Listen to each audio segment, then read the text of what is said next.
Hi ladies and gentlemen, and Krzysztof the Polish Geek welcomes you to the review of Super Mario Galaxy. And yes, the critics already roasting this movie, failing to realize why it works and it was even made in the first place. Like, they're saying, oh, it's simple, it's fast, it's pure spectacle. And yep, they are describing the movie correctly, but in fact I actually think that's why this movie works, because this is a perfect example of a movie that's pure fan service, pretty much like the first Super Mario Bros. Movie was. Like, this is a movie that's very much made specifically for Nintendo fans. Like, it's certainly not a general audience movie.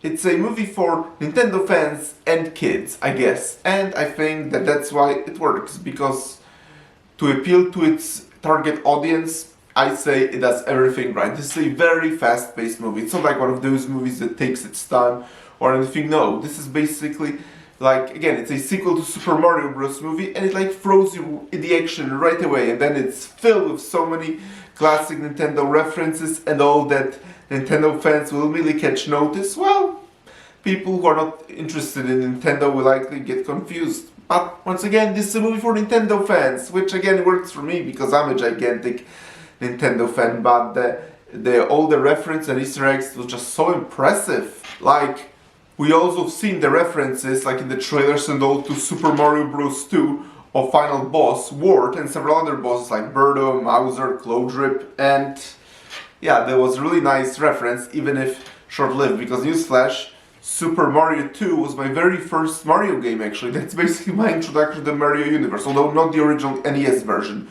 More like the rendered, pixelated Game Boy Advance version, which still counts actually, but yeah, that was my very first Mario in my life. So yeah, seeing those references of those bosses was a pretty nice reference to me, even though they are all revealed to be just Mario's dream, but whatever. And then, of course, the movie is called Super Mario Galaxy, even though I think the original title Super Mario World would probably be better, because yes, they do go to the galaxy, and Rosalina is there, like, and that's probably why it's called Super Mario Galaxy, but I think that in many ways a much better title would actually be Super Mario World, but whatever, who cares about the title? What matters is that this movie very much does what it's supposed to, which is it's just plain fun for kids and Nintendo fans, which, once again, I'm very much. And the voice actors are still doing a phenomenal job, such as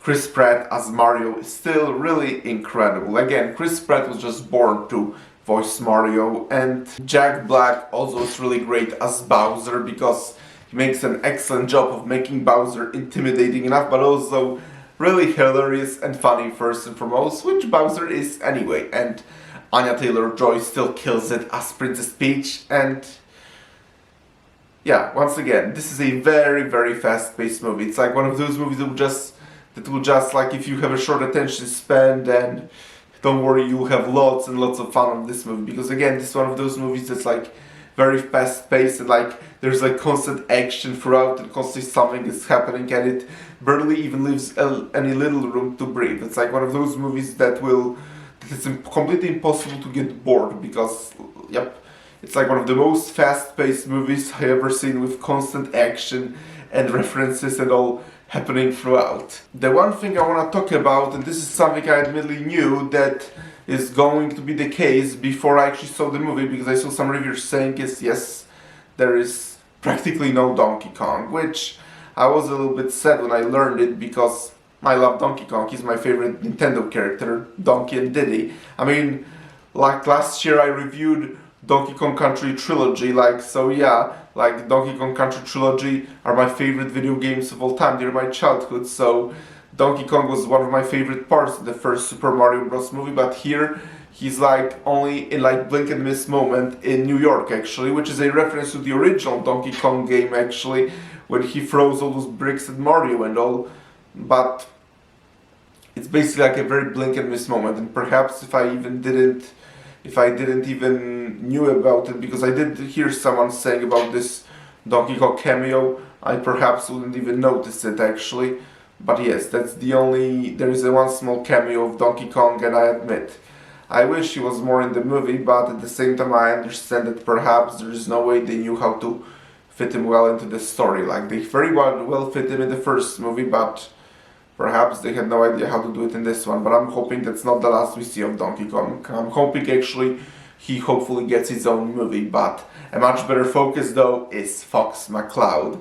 Like yeah, Fox McCloud is one of the parts that's discussed quite a lot actually, and lots of people say he's the best part, and yes, he's certainly among the best parts of the movie. And even by the end of the movie, we are not even hoping for a new Mario movie. No, we are very much now counting on a Star Fox movie, and yeah, that would be amazing. Star Fox, and then Andros as the main villain.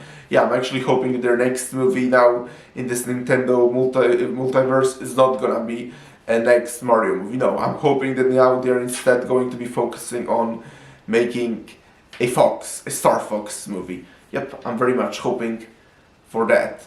But with also two post-credit scenes, it's pretty obvious that they are trying to now turn this Nintendo universe into very much MCU style multiverse, but now it's Nintendo multiverse. And I'm completely on board because I'm a Nintendo fan. So yes, that's why I'm fully on board with that. But at the same time, it's pretty clear that it's very much directed and aimed specifically at Nintendo fans. But whatever, the critics hate the Super Mario Bros. Movie, but Nintendo fans, including me, love it. And that's all that matters, because the movie is made for the critics or even general audiences. It's made for Nintendo fans. And yep, now Time of the Goat, it's my favorite animated movie of the year. I mean, David doesn't count because David is technically 2025 movie, but so of the animated 2026 movies, Super Mario Galaxy might actually be my favorite. But whatever, had lots and lots of fun with Super Mario Galaxy, and I'm very much now hoping for a Star Fox movie and hoping that that's what they're gonna be doing next instead of like a third Mario movie. That's something they should now take their time with and instead focus on the Star Fox movie, because that's what this movie... Because again, that's what this movie basically did at the end, and they did a rather spectacular job at it. So folks, thank you for checking out the review of Super Mario Galaxy. Press the like button, please subscribe to this channel, and I will talk to you very soon in another video. Talk to you then, bye.